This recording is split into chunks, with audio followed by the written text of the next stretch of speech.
अस्सलामुअलैकुम dear students, उम्मीद है आप सब खैरियत से होंगे। आज जो है हमारा टॉपिक ऑफ डिस्कशन जो है वो है क्लास सेकेंड ईयर से और इलेक्ट्रोमैग्नेटिज्म के चैप्टर से है। और टॉपिक का जो टाइटल है वो है torque on a current carrying coil. तो मैं पहले आप लोगों को टार्क के बारे में बताता हूँ। आप सब ने पढ़ा होगा क्लास 9th में कि टार्क जो है वो क्या है। It is a turning effect of force acting on a body. For example, आपके पास एक नट है, ये एक नट है और इधर मैंने एक रेंच लगाया है। ये आपके पास रेंच हो गया और ये आपके पास हो गया नट, जो स्क्रू होता है हम घरों में जिसको ओपन करते हैं रेंच के जरिए। ठीक है, जब मैं इस रेंच के ऊपर क्या लगाता हूं, देखो यहां से लेकर ये जो लाइन है इस लाइन पे, तो ये रेंच क्या करता है, रोटेट करता है। इसको मैं क्या कहता हूं, एक्सिस ऑफ रोटेशन।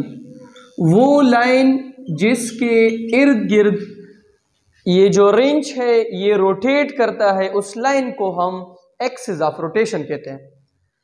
और जिस जगह के ऊपर मैं फोर्स लगाता हूं, देखो वो मेरा होता है पॉइंट ऑफ एक्शन। और फिर ये जो एक्सिस ऑफ रोटेशन है और जहां पर मैं फोर्स लगाता हूं, इसके बीच में ये जो डिस्टेंस है इसको हम क्या बोलते हैं, आर। ये होता है हमारा मूवमेंट आर्म। जब मैं फोर्स लगाता हूं और ये बॉडी क्या करती है, इस तरह रोटेट करती है। क्या करती है, रोटेट। फोर्स मैंने लगा दिया और बॉडी क्या कर रही है, इस तरह टर्न कर रही है, टर्न। तो ये जो टर्निंग इफेक्ट है फोर्स की वजह से, इसको हम क्या बोलते हैं, टार्क। और टार्क जो है वो आपको पता है किस चीज के बराबर है, टा इज इक्वल टू के आर क्रॉस एफ। इसमें एफ जो है वो मैंने फोर्स लगाया है, आर जो है वो क्या है, मूवमेंट आर्म, फोर्स और एक्सिस ऑफ रोटेशन के दरमियान परपेंडिकुलर डिस्टेंस। तो जब आप फोर्स लगाते हो और एक बॉडी को टर्न करते हो, तो इसी टर्निंग इफेक्ट ऑफ फोर्स को हम क्या कहते हैं, टॉर्क कहते हैं। और यहां पर एक और एग्जांपल के जरिए मैं आप लोगों को समझाता हूं। ये मेरे पास लेट सपोज एक दरवाजा है, ये एक डोर है, ठीक है, दरवाजा। अगर आप लोगों ने देखा होगा दरवाजे का यहां पे क्या लगा होता है, एक हैंडल लगा होता है जिसको हम पकड़ते हैं इस तरह। इसके ऊपर हम क्या लगाते हैं, फोर्स। और दरवाजा जो है ये इस पॉइंट के इर्द गिर्द क्या करता है, रोटेट। तो ये इसका क्या हो गया, एक्सिस ऑफ रोटेशन। यहां पे मैंने क्या लगा दिया है, फोर्स। तो ये जो एक्सिस ऑफ रोटेशन है ये एक्सिस ऑफ रोटेशन, और यहां पे जो फोर्स है इसके दरमियान ये जो डिस्टेंस है इसको हम क्या बोलते हैं, मोमेंट आर्म। तो जब मैं दरवाजे के ऊपर इस तरह फोर्स लगाता हूं, दरवाजा क्या करता है, टर्निंग करता है, रोटेट करता है। तो ये फोर्स की वजह से ये जो टर्निंग हो रही है इसको हम क्या बोलते हैं, टॉर्क बोलते हैं। तो इस टॉपिक में मेरा जो मेन मकसद है वो क्या है कि मेरे पास एक कॉइल है। कॉइल क्या चीज होता है, जब आप एक स्ट्रेट वायर को एक क्लोज लूप की शक्ल दे दो, इसको हम कॉइल कहते हैं। क्या कहते हैं, कॉइल। आपके पास इस तरह एक स्ट्रेट वायर है, एक तार है, स्ट्रेट वायर जो हम घरों में इस्तेमाल करते हैं। उससे ऊपर से जब आप इंसुलेशन को हटा देते हो, ऊपर जो चमड़ा होता है उसको जब हटा देते हो, फिर आप इसको इस तरह सर्कुलर फॉर्म में क्लोज लूप बनाते हो, या ट्रायंगुलर फॉर्म में बनाते हो, या रेक्टेंगुलर फॉर्म में बनाते हो। तो ये आपके पास क्या बन जाता है, कॉइल बन जाता है। देखो ये क्या हो गया, दिस इज कॉइल, ये हो गया कॉइल।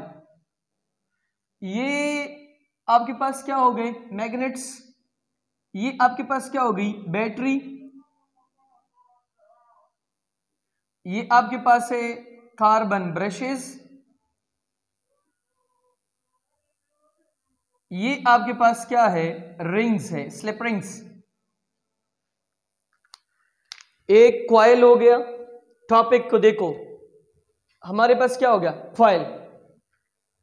करंट कैरिंग, नीचे से मैंने इसको क्या दिया है, करंट। और किस में रखा है, मैग्नेटिक फील्ड में। अब ये क्या करेगा, टर्निंग करेगा, जिसकी वजह से क्या प्रोड्यूस करेगा, टॉर्क प्रोड्यूस करेगा। अब इधर देखो, इस चैप्टर में आप लोगों ने पढ़ा होगा, मैंने आप लोगों को एक रूल बताया था कि जिस डायरेक्शन में आपका करंट जाता है उसमें आपने अपना कौन सा फिंगर रखना होता है, मिडिल फिंगर। ये मेरा मिडिल फिंगर जो है ये किसकी डायरेक्शन में है, ये करंट की डायरेक्शन में है। ये फोर फिंगर जो है इसको किसकी डायरेक्शन में रखोगे, मैग्नेटिक फील्ड। अगर आप लोग देखो मैग्नेटिक फील्ड जो है वो नॉर्थ से किस साइड पर है, साउथ की साइड पर है। मैग्नेटिक फील्ड की डायरेक्शन में मैंने अपना क्या रख दिया है, फोर फिंगर। मिडिल फिंगर किस डायरेक्शन में है, करंट की डायरेक्शन में है। तब मुझे क्या देगा, पॉइंट ऑफ फोर्स, कि ये किस डायरेक्शन में ये कॉइल क्या करेगा, रोटेट। देखो करंट किधर जा रहा है, ऊपर जा रहा है, और मैग्नेटिक फील्ड क्या है, नॉर्थ टू साउथ, और फोर्स किधर है, अंदर की तरफ है, इनसाइड। तो आप सबको पता है कि इनसाइड के लिए हम क्या लगाते थे, क्रॉस। क्या लगाते थे, क्रॉस। देखो करंट किधर है, ऊपर, फील्ड किधर है, नॉर्थ टू साउथ, और कॉइल किधर जाएगा, अंदर की तरफ जाएगा, अंदर की तरफ। और इस साइड पे देखो करंट किधर है, नीचे, फील्ड किधर है, नॉर्थ टू साउथ, तो कॉइल किधर आएगा, बाहर की तरफ आएगा। यहां पे मैं क्या लगाऊंगा, डॉट लगाऊंगा। क्या लगाऊंगा, डॉट। अब अगर आप लोग देख लो तो ये जो कॉइल है ये इस लाइन के इर्द गिर्द क्या कर रहा है, इधर जा रहा है नीचे, और इधर इधर किधर आ रहा है, ऊपर आ रहा है। अभी मैं आप लोगों को एक और डायग्राम के जरिए शो करता हूं, एक प्रैक्टिकल करवाता हूं। ये मेरे साथ एक डस्टर है, ठीक है। अभी अगर आप लोग देखो डस्टर में ये जो ब्लैक मार्कर है ये क्या शो कर रहा है कि करंट किधर जा रहा है, ऊपर। तो करंट की डायरेक्शन में मैं क्या कर लेता हूं, मैं अपना ये जो मिडिल फिंगर है ये कर लेता हूं, और मेरा जो फील्ड है उसकी डायरेक्शन में मैं क्या कर लेता हूं, थंब कर लेता हूं, और थंब नहीं, फोर फिंगर। तो थंब मुझे क्या शो करेगा, ये मुझे फोर्स की डायरेक्शन की, इसके ऊपर फोर्स किस साइड पे लगेगी, देखो। तो ये इस तरह रोटेट करेगा, इस साइड पे ये इस तरह रोटेट करेगा, और इस साइड पे ये किधर निकलेगा, बाहर की तरफ। तो ये इस तरह देखो रोटेट करेगा, इस तरह। तो ये जब इस तरह रोटेट करेगा, इसका फोर्स की वजह से ये जो रोटेट होना है इसको हम क्या बोलते हैं, टॉर्क बोलते हैं, ठीक है। अच्छा, यहां पे बेसिकली दो फोर्सेस जो है वो एक्ट करते हैं, इसी वजह से हम इसको कपल फोर्सेस कहते हैं। क्या कहते हैं, कपल। लेट सपोज अगर आप लोग इसी को कंसिडर कर लो कि ये मेरे पास एक स्टीयरिंग है, एक फोर्स इस साइड पे लग रही है और एक फोर्स इस साइड पे लग रही है। तो ये जो दो फोर्सेस लग रहे हैं अपोजिट डायरेक्शन में, तो ये दोनों इस बॉडी को क्या कर रहे हैं, रोटेट।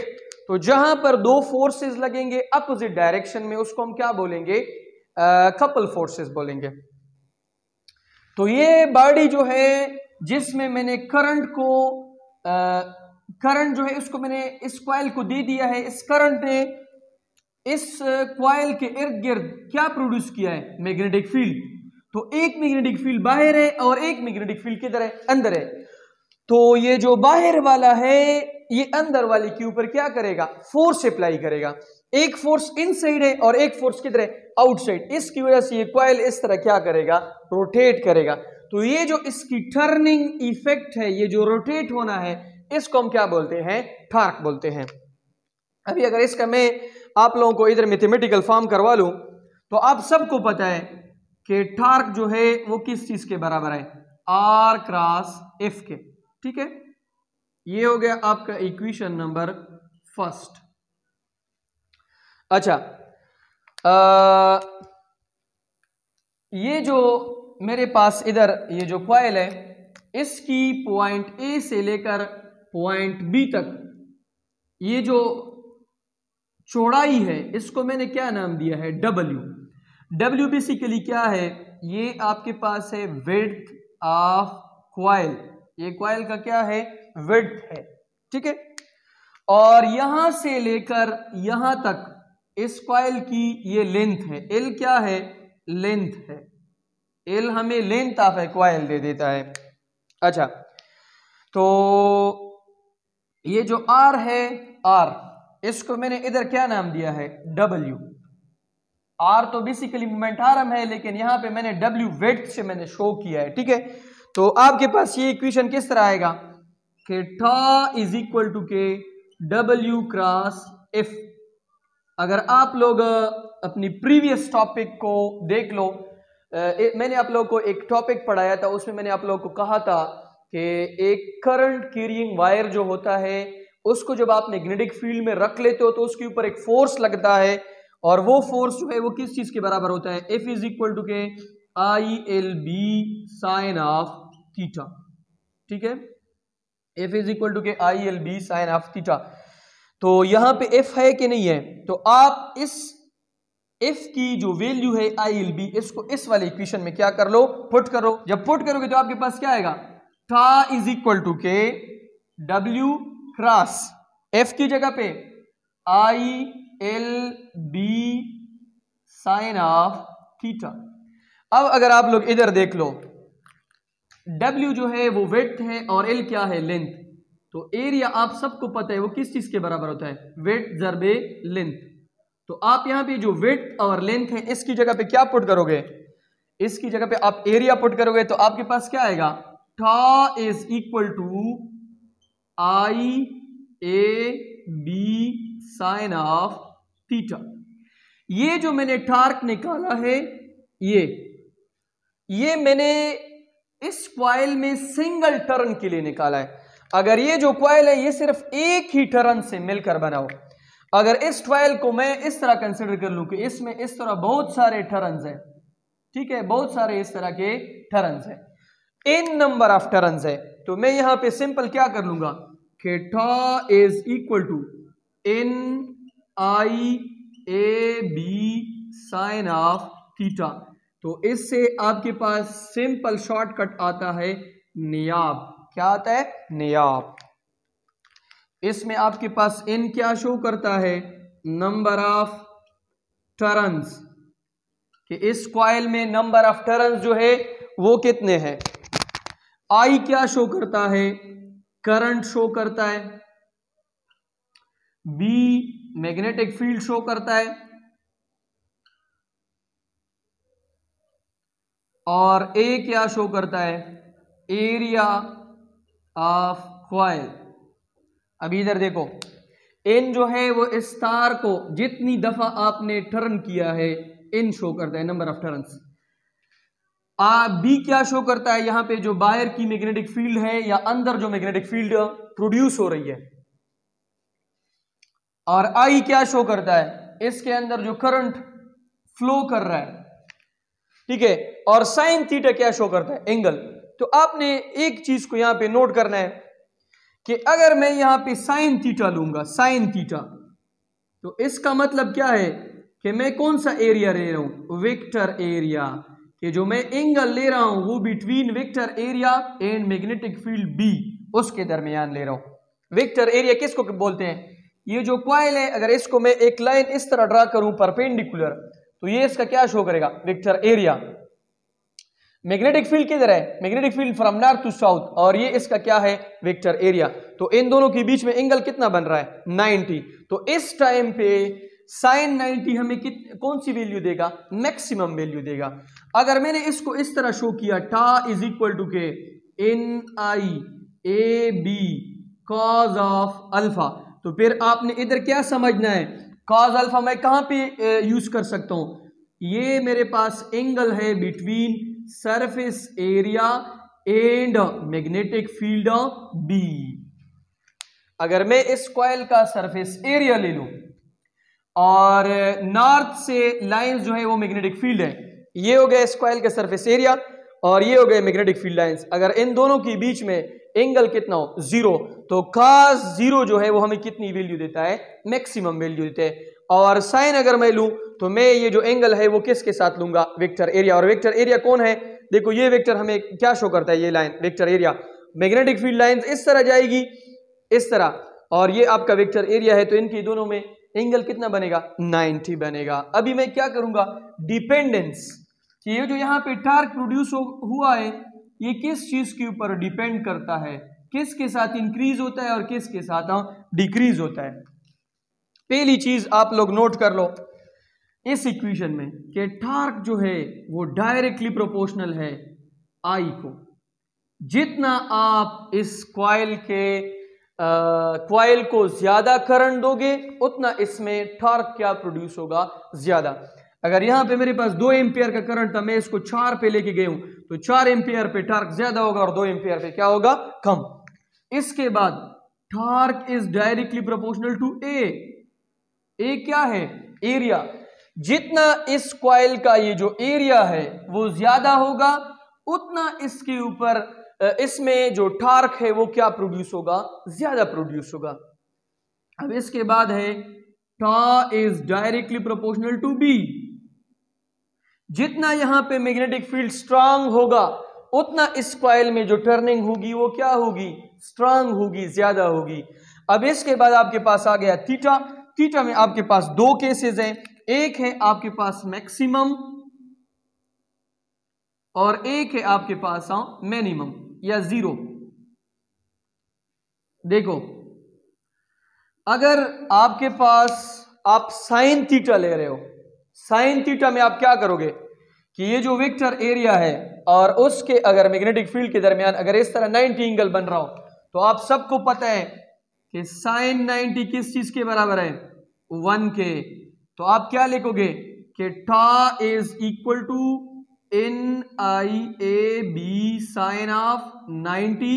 इन से आपके पास बनेगा tau is equal to K NIAB cross 1, tau is equal to K NIAB।